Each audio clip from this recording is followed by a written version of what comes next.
Hello warriors, grow with warrior में आपका फिर से स्वागत है। आज का ये एपिसोड ना किसी प्रोडक्टिविटी हैक के बारे में नहीं है। ये है डिस्ट्रैक्शन को जड़ से उखाड़ने और अपने फोकस को वापस पाने के बारे में। और ये सारी बातें ली गई हैं नीर एयाल की जबरदस्त किताब इनडिस्ट्रैक्टेबल से। तो चलिए साथ मिलकर अपने ध्यान पर दोबारा कंट्रोल करने के सीक्रेट्स को समझते हैं। कभी ऐसा लगता है कि आपका फ़ोन, आपका सोशल मीडिया फीड या सच कहूँ तो आपके अपने ही ख्याल आपको चला रहे हैं? अगर इसका जवाब हाँ है तो आप अकेले नहीं हैं। लेकिन अच्छी खबर यह है कि कंट्रोल वापस पाया जा सकता है। आप एक इरादे वाली, एक इंटेंशनल जिंदगी जी सकते हैं और मैं आपको बताऊंगी कि कैसे।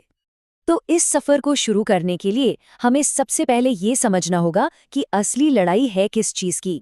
ये सिर्फ और ज़्यादा फोकस करो वाली बात नहीं है। नहीं, ये उससे कहीं ज़्यादा गहरी है। असली लड़ाई है ट्रैक्शन और डिस्ट्रैक्शन के बीच, आपके कीमती ध्यान के लिए। ओके, अब ये जो लाइन आप स्क्रीन पर देख रहे हैं ना, ये गेम चेंजर है। ये डिस्ट्रैक्शन के बारे में हमारी पूरी सोच को पलट कर रख देती है। डिस्ट्रैक्शन का उल्टा फोकस नहीं, ट्रैक्शन है। ये एक इतना पावरफुल माइंडसेट शिफ्ट है जो हमारे दिमाग को पूरी तरह से रीप्रोग्राम कर सकता है। तो ये ट्रैक्शन एंड डिस्ट्रैक्शन आखिर हैं क्या? देखिए, दोनों शब्द एक ही लैटिन शब्द ट्रैहेरे से आए हैं, जिसका मतलब होता है खींचना। ट्रैक्शन वो सारे काम हैं जो आपको आपके गोल्स की तरफ खींचते हैं, जैसे किसी ज़रूरी प्रोजेक्ट पर काम करना या अपनी फैमिली के साथ अच्छा टाइम बिताना। दूसरी तरफ डिस्ट्रैक्शन वो काम है जो आपको आपके गोल से दूर खींचते हैं, और अक्सर ये किसी तकलीफ से, किसी डिस्कम्फर्ट से भागने के लिए होता है, जैसे घंटों तक सोशल मीडिया स्क्रॉल करना या काम टालने के लिए कुछ भी और करने लगना। तो सबसे ज़रूरी बात यह है कि डिस्ट्रैक्शन सिर्फ आपका फ़ोन नहीं है। ये एक तरह का एस्केप है, एक भागने का रास्ता। हम बोरियत, चिंता या किसी मुश्किल काम से पैदा होने वाली बेचैनी से बचने के लिए खुद को डिस्ट्रैक्ट करते हैं। असली वजह बाहर नहीं, हमारे अंदर है। और बस यहीं से हम आते हैं इस किताब के सबसे पावरफुल आइडिया पर। डिस्ट्रैक्शन की असली जड़ हमारे अंदर है। चलिए इस बात को थोड़ा और गहराई से समझते हैं कि इसका हम सबके लिए क्या मतलब है। तो फिर असली दुश्मन है कौन? क्या ये वो ऐप्स हैं जो हमारा ध्यान खींचने के लिए लड़ रहे हैं, या फिर मामला कुछ और ही है? एक सेकंड के लिए सोचिए जरा।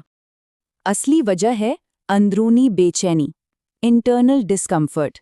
जब भी हम तनाव में होते हैं, अकेलापन महसूस करते हैं या हमें चिंता, बोरियत या अनिश्चितता घेर लेती है, तो हमारा दिमाग इन फीलिंग्स से बचने का एक क्विक फिक्स ढूंढता है, और बस वहीं पर डिस्ट्रैक्शन की एंट्री हो जाती है। ये सिर्फ एक लक्षण है, असल बीमारी नहीं। और यही इस किताब का सबसे खूबसूरत मैसेज है।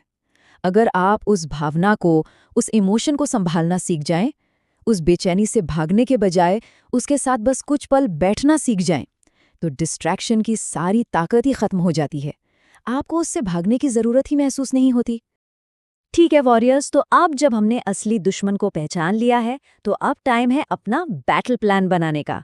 और इस लड़ाई को जीतने का पहला कदम है अपने समय को अपने इरादे से प्लान करना। इस नियम को ना बस याद कर लीजिए। जो चीज़ आपके शेड्यूल में नहीं है, वो आपकी प्राथमिकता है ही नहीं।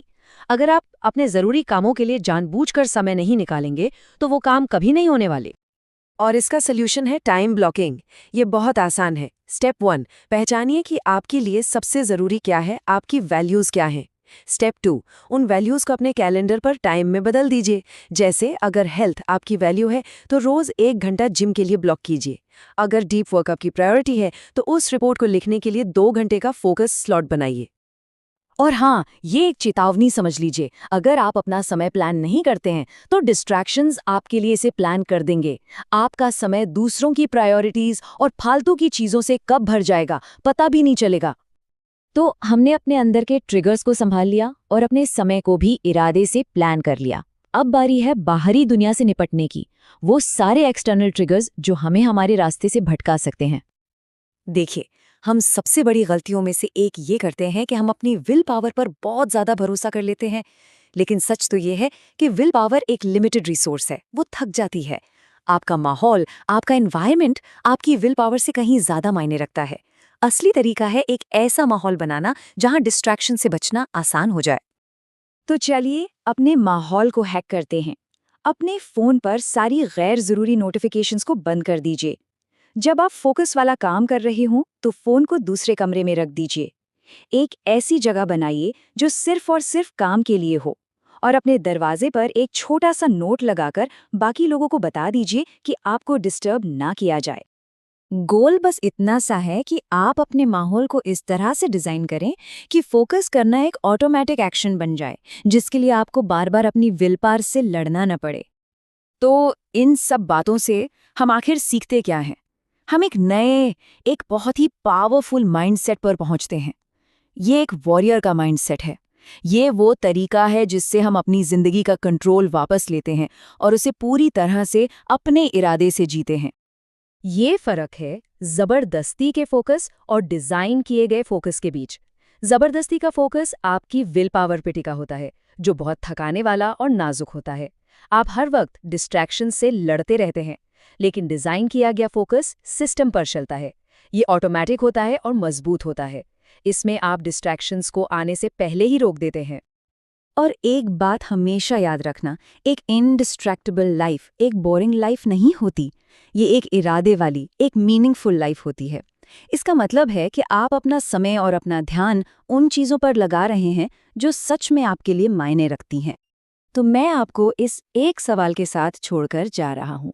आज आप अपने फोकस को बचाने के लिए कौन सी एक चीज़ डिज़ाइन करेंगे?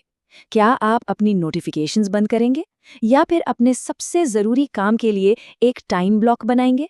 नीचे कमेंट्स में अपना पहला कदम मेरे साथ ज़रूर शेयर करना।